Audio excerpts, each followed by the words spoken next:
Hi friends, నా videos కానీ మీకు నచ్చినట్టయితే please like and subscribe my channel.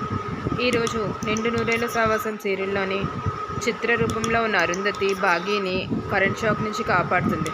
తర్వాత మనోహరికి వార్నింగ్ ఇచ్చి నా ఫ్యామిలీ జోలికి వస్తే నేను అంత చూస్తానని చెప్పి అక్కడి నుంచి వెళ్ళిపోతుంది.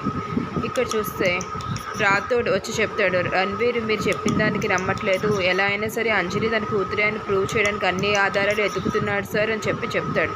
అప్పుడే భాగ్య వస్తుంది. వచ్చి అంటుంది, ఏంటి ఎన్ని రోజులు మనం ఇలా భయపడుతూ బతకాలి, ఏదో ఒకటి చెయ్యండి అని చెప్పి అమరేంద్రని అడుగుతుంది. లేదు, మన అందరం కలిసి గట్టిగా ఉండి అంజలిని మనం కాపాడుకోవాలని అమరేంద్ర అంటాడు.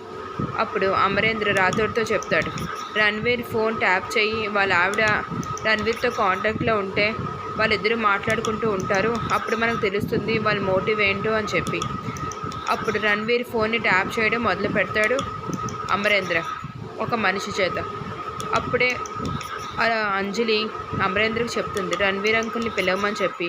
ఆ విషయం అమరేంద్ర రణ్వీర్కి చెప్పాడో లేదో తెలుసుకోవడానికి మనోహరి రణ్వీర్కి వేరే మొబైల్ నుంచి కాల్ చేస్తుంది.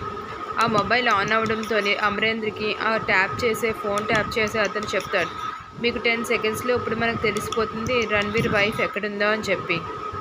కాబట్టి వాళ్ళందరూ ఎదురు చూస్తూ ఉంటారు రణ్వీర్ ఫోన్ లిఫ్ట్ చేస్తాడో లేదో అని చెప్పి.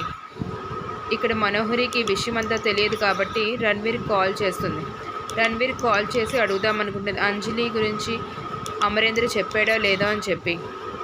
రేపటి ఎపిసోడ్లో చూడాలి మరి అమరేంద్రకి మనోహరియే తన రణ్వీర్ వైఫ్ అని తెలిసిపోతుందో లేదో మరి.